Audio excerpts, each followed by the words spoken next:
welcome back to Tom's World Scale Model Series. In this installment, we unboxed Tamiya's 1/35th scale 3-ton cargo truck.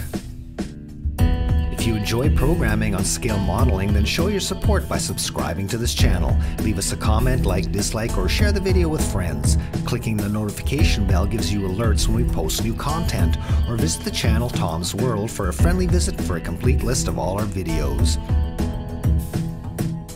At the time of the invasion of Poland, German forces had swelled to 2 million armed combatants. Mobilizing a force of this staggering size was a monumental task. As a result, the German military pressed all available civilian designs into service. One such machine was the Opel Blitz. This rugged hauler was produced in a bewildering array of variants and served all three arms of the Wehrmacht throughout the war. In many respects, the awesome responsibility of keeping the troops moving and putting the Blitz in Blitzkrieg fell on this stout machine. The Opel Blitz served in all theaters during the war and continued on in various civilian variants until the early 70s. Stay with us as we explore Tamiya's fine representation of the iconic Opel Blitz truck. Hey fellas, welcome back, and I'm so glad you could stop by and join me again today, and I hope everybody's doing fantastic. Well, next up on our unboxing and build series is going to be Tamiya's 1/35th scale German 3-ton 4x2 cargo truck, probably more commonly referred to as the Opel Blitz, and Opel being the manufacturer and Blitz being the name of the vehicle. This is going to be kit number 35291, came out in 2008 as an initial release, and sells for about $50 Canadian or 37 US dollars today. And we'll just put up the box dimensions real quick, just so you get a sense of exactly the size of the product in case you do decide to buy it. So your classic Tamiya box art, hand-painted in realism style, the vehicle isolated on white, depicts the vehicle in its early wartime field gray paint scheme. It does show a couple of hair soldiers in the cab. And the kit does come with a couple of figures, and that's one nice thing about Tamiya box art is what's usually on the box is inside the box. So that's rather helpful. Now there's a couple other points of interest. If we look here real close, this kind of placard here, this lightning shaped placard, if we look closely at it, it is smooth. Now I've looked at a lot of wartime pictures, and some of the placards are depicted with the Opel Blitz logo embossed in there. Now this kit doesn't have that version, but either the smooth or the embossed version is correct. And if your heart's set on the emblazed version, Archer does make a decal set, sells for about $8. You can purchase that and you can slap that on there and get your emblazoned logo. So that one is one workaround for that. One other item is this triangular piece. Now this is a piece that actually flips up and down, and there's a handle on the inside of the cab. And when it's flipped up like this, it does indicate that the vehicle is actually towing something. And the stories I've read is often soldiers forgot to flip it up. Now, also in case you're wondering, there's a stencil that comes on most German vehicle fenders, and in case you've ever wondered what that is, that actually indicates the pressure, air pressure of the tires. So if a technician is, filling the tire up with air, he just has to look here, and then that gives him the idea of what the pressure is that he's supposed to squirt in there. So, quick tour of the box. On this side, we've got our standard kind of model box packaging, just so we know what it is when it sits on a shelf, and that's repeated on the other side. And on this side, we've got a little picture of the finished product, and I just love the look of these classic trucks. Just something about the lines, and even though we've got it in that sort of drab gray color, it still looks fantastic. And the kit also does come with 2 sprues, and it's actually a separate Tamiya kit of the jerry cans and oil drums. Now, we've seen this before because the same 2 sprues come in the steer kit, but we'll have a quick look at that when we look at the sprues. And on this side of the box is depicted the DAC version, or the Africa Core version, and interestingly enough, it does have the Dunkelgelb dark yellow call out here, the TS3. The equivalent in acrylic would be the XF60, and so that would look good too, and we can always use the Desert Tan color as well, which looks great as well, so in case we do decide to build a DAC version. Alright, so there it is. So let's jump into our product line section. Now, because Tamiya's only got the 1/35th scale version, we'll look at a few other manufacturers, just so we get a sense of all the options we have in case we do want to build the Opel Blitz. In addition to the 1/35th scale version, Tamiya has released 2 other boxings of the Blitz in 1/48 scale.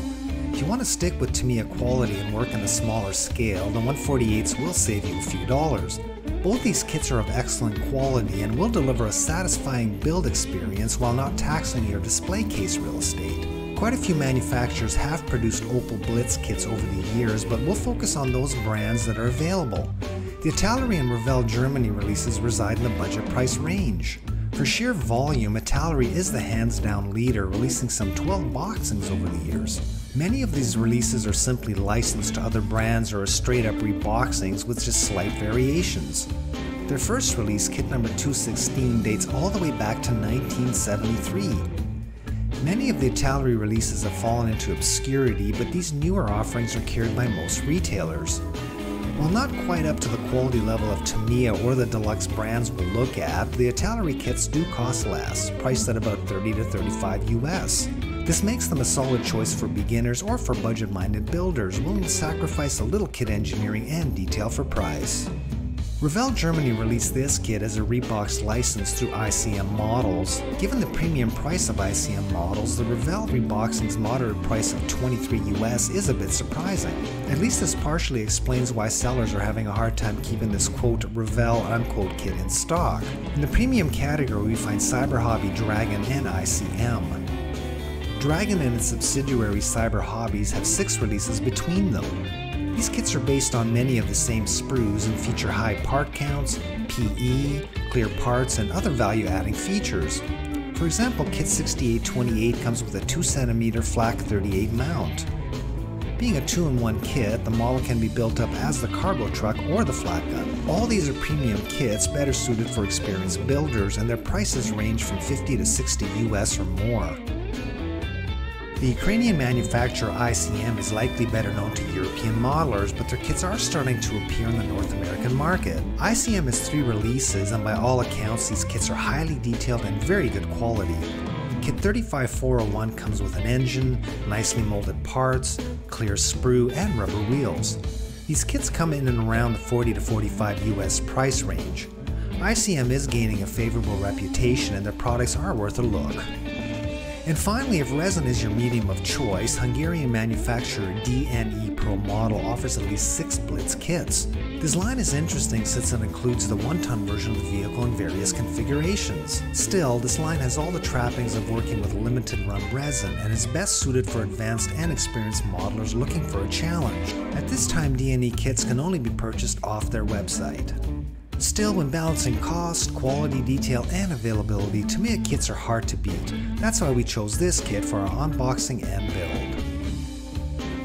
Alright, so let's dig into this. The unboxing, the best part. It's like a little treasure chest. Oh, here it is. Oh, I just love that part. So many models, so little time. Well, let's haul everything out of the box. So, looks like a total of 7 sprues, 2 of those being the jerry can set.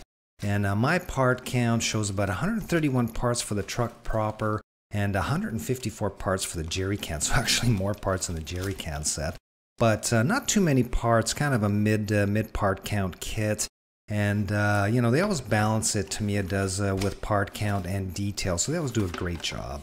Alright, let's get this paperwork, which always fights me. Now, one thing we do want to check is make sure there's no loose parts in the box. And let's just lay it out here real quick, just so we see everything here. Here's our little decals and a big sprue there. And, well, a couple more sprues. Well, we can almost kind of fit everything in this here. So that's what you get in the box. So the instruction sheet, classic Tamiya, very clear. A little bit on the small side, but again, very clear. Product shot on the front, a little write-up on the history of the vehicle in multiple languages.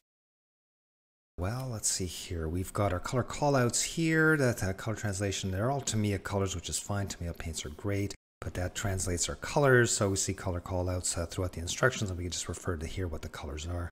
A little list of the tools you'll need, and you see we don't need many tools to build a model kit. Always a very standard Tamiya way of building things up. You start with the frame. Here's some of the leaf springs going in. And only one differential on this vehicle because it is a 4x2, so only one drivetrain here and only one differential, the rear-wheel drive. And rather like the fact that we can steer the 2 wheels.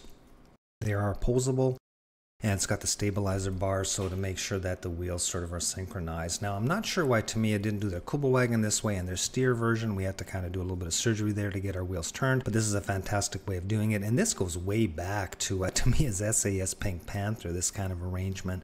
Now, interestingly enough, I'm working on a Meng Jeep right now. They do give you steerable wheels, but not the stabilizer bar, so that means that the wheels can basically just, turn freely, so it's very unrealistic. So this is actually a great way of doing it.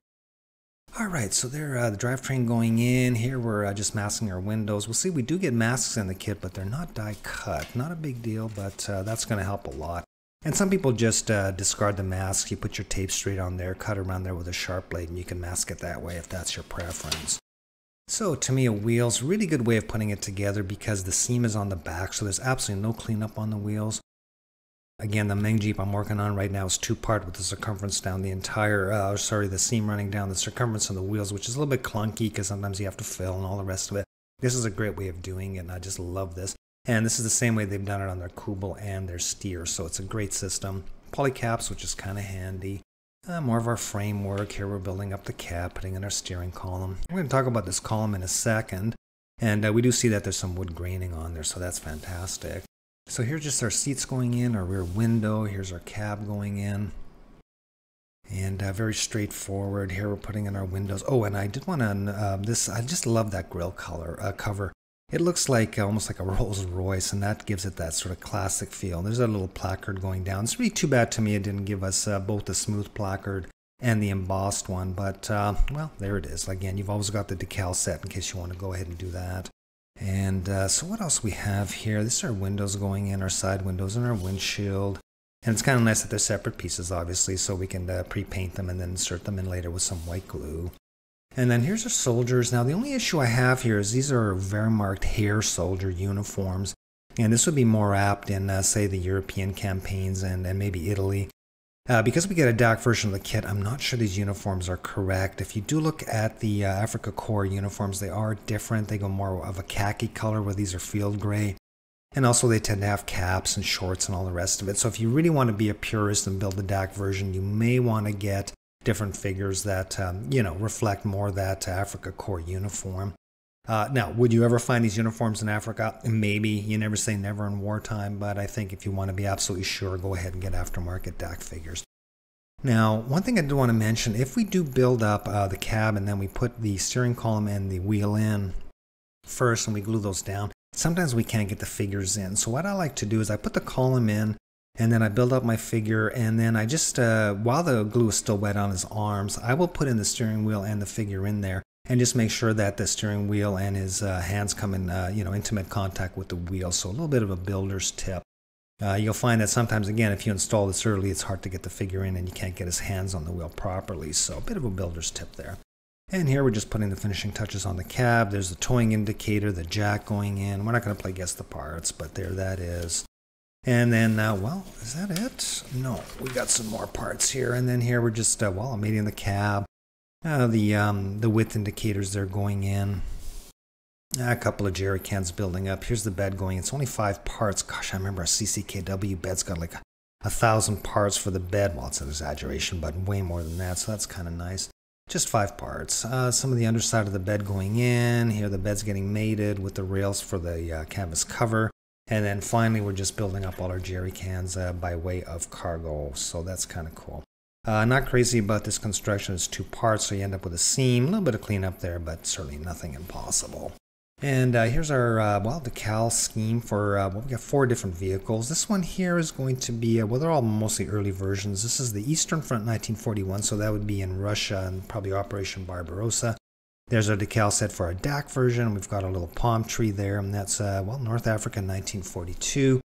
And then this version is going to be Poland. This is probably the earliest version we can make, and that's Poland 1939, very, very early in the war. And then one final version is going to be this guy here, and that's the Western Front, May 1940. So here are the paint masks. These are for our windows. Now they're not die cut, so we have to cut them out with scissors or a sharp blade. I'm not sure why Tamiya doesn't die cut these. And yeah, they're sticky backed and they're a little bit waxy, so the paint doesn't soak up on them. And I do think Tamiya actually makes these out of rice paper, but so there those are. And here are our decals. We've got markings for 4 different vehicles. You can see the DAC ones there, the palm trees. The color's a little stark, the white's really bright, and we usually have to knock those down with a little bit of wash, but the carrier film is tight to the ink and they're good quality. They're a little thick, but nothing that we can't knock down with a little bit of softener, so there those are. So first up on the sprues is Z for Zulu. We get 2 of these sprues, and Tamiya actually sells this as a separate kit, kit 35-186. I think it can be purchased for about $8 to $10 Canadian. Looks like we get a total of, well, 1, 2, 3, 4, 5, 6, 7, 8, 16 jerry cans and 6 oil drums. And we can see that the oil drums are kind of dented, which is kind of cool. We get these little hand pump on these tiny little caps for the jerry cans. So we have to be careful with those parts, the handles, of course. And the only gripe I have is that the oil drums obviously have a seam down the edge, and with that sort of rim detail, filling that and sanding that's going to be a little bit of work, but we can make that look great, I'm sure. Then next up is A for Alpha. We get 2 of these sprues. And then here we can see the little placard. We can definitely see that it's smooth. And there's our jack. Some very tiny parts. Have to be careful with those. My sense is that the molding on the faces is a little rough. I mean, I'm not liking that at all. So it might not be a terrible idea to replace those with some aftermarket. There's a steering wheel. Looks good. It's nice and scale, very delicate. And here's what I mean about the wheels. We can see on the back how they go together, so that doesn't give us any seam. Well, we have a little bit of sanding to do on the edge, but very, very light seam on the outside. But it takes about 2 seconds, a little quick swipe of our sanding stick, and that'll take care of that. So next up is Sprue C for Charlie. We get 1 of these. That's going to be our bed liner, fenders, and our frame. So we can see that the boards on the back of the bed liner have this nice wood texturing. There's some nice detail on the brackets there too. But the only issue is on the back, we've got all kinds of knockout scars. Now, not so bad on this part because it's on the bottom. But on the inside of the sides, we do have them as well, and they're, well, pretty deep. And I'm not exactly sure how you'd fill that, because if you fill that and sand it, of course, you're going to obliterate all that nice wood detail. I don't know if you want to use some epoxy putty and kind of sculpt the detail back. I suppose we could always cover them with cargo. Or, well, I guess if we decide to build maybe a canvas cover out of tissue paper, we can just alleviate that problem altogether. So that is a little bit disappointing. I'm not really sure why Tamiya didn't pay more attention to that. And that's kind of, you know, not in keeping with their level of detail. But, well, there it is. I mean, we love a challenge, so we'll have to figure out what we're going to do with those. And our second to last sprue is going to be B for Bravo. That's this rather big one, and that's got the balance of the parts on it. And looking at this, one thing I do realize is this kit does not come with an engine. It does have the bottom of the engine, the oil pan, and I guess a transmission just for the underneath. But otherwise it doesn't have an engine. It's kind of odd because the way the hood is molded, you could actually pose it open. So if you do want to have an engine with this kit, you would have to go aftermarket. And interestingly enough, I know that the ICM version of the kit does have an engine. And here's just some of the detail. The grille looks fantastic. There's the leaf springs, the differential. And here's the dashboard, and it is smooth, so we can't put decals in there. Now, we don't get decals for the instrumentation panel. We'd have to get those separate.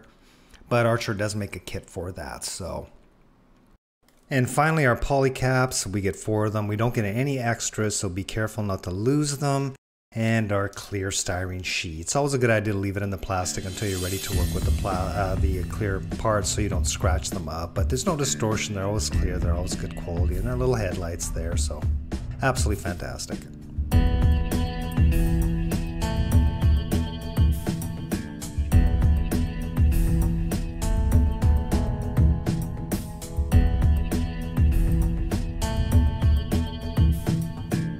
And that'll do it for this unboxing of the Tamiya Opel Blitz. Soon when we undertake the building of this beautiful wartime truck model. And stay tuned for more unboxings, product reviews, and build videos. In the meantime, keep your gas tanks full, stay well, and all the best.